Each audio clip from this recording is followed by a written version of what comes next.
The long and illustrious list of President Obama's blunders on the world stage is growing. Early this morning, before delivering a speech to honor Nelson Mandela, our commander-in-chief stopped in his tracks to shake the hand of Cuban president and murderous dictator Raul Castro.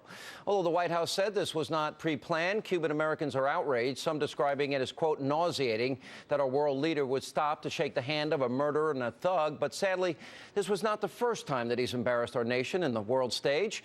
Now, back in 2009, he graciously accepted an anti-American book from former Venezuelan madman Hugo Chavez and even posed for pictures. And that's not all. He sat through a 50-minute rant against the U.S. that was delivered by Nicaraguan socialist president Daniel Ortega. Now, is it just me, or does it look like President Obama is more willing to give his time to our enemies than our allies?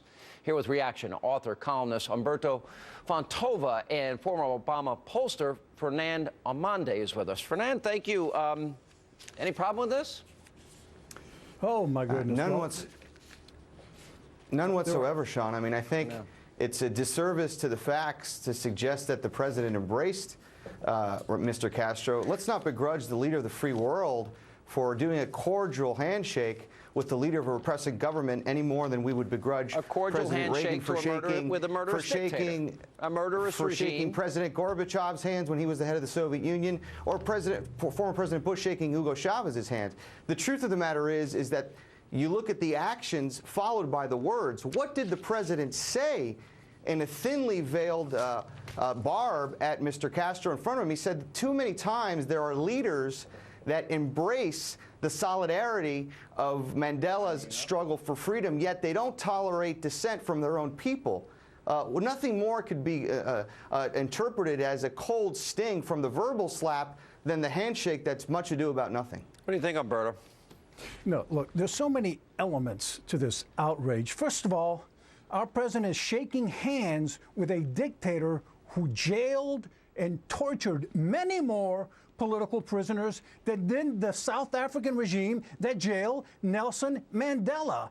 And he is sitting there shaking hands, and it seemed to me he was also slightly bowing in front of a dictator who is currently keeping an American as a hostage and a political prisoner. There's just so many elements to this that you can't possibly make it up. I'm not going to, this to me isn't the biggest offense of the president.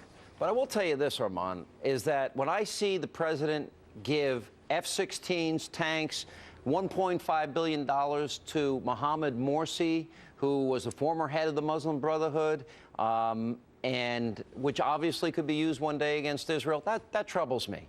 Getting in bed with Iran, the way he's trying to right now, as they move forward and play this game of cat and mouse and build their nuclear capabilities, is naive to a large extent to me.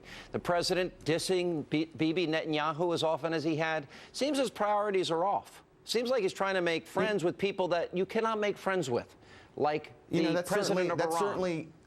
That's certainly your opinion, and of course, Mr. Hannity, you're entitled to it. But let's look at the end result of this. Thank you so much for letting me be entitled to it.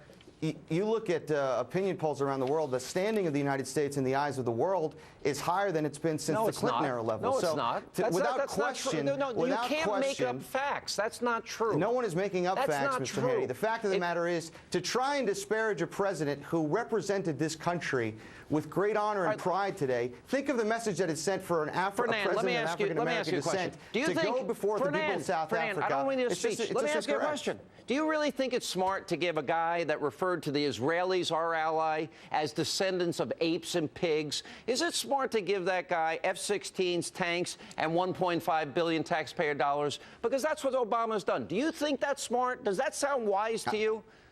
I think it's a false dichotomy in light of the circumstances we're talking about. I didn't ask you about a false dichotomy. I asked you, do you think that is smart? Answer the question. Do you think it's smart?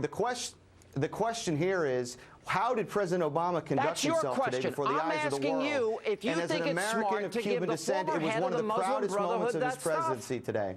Listen, can you hear me? Because this is not a hard question. I'm talking about, in general, this president has a consistent policy of dealing with the wrong people.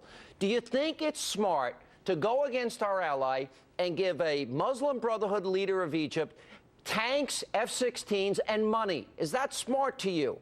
I'm not here to speak about the foreign policy choices of the president when it comes to Middle East policy. We're talking about the performance that he made today before the South African people, where he represented this country with distinction and pride and spoke very eloquently on behalf of this nation. If you can't see that that's dumb, Umberto will give you the final word, then I can't help you.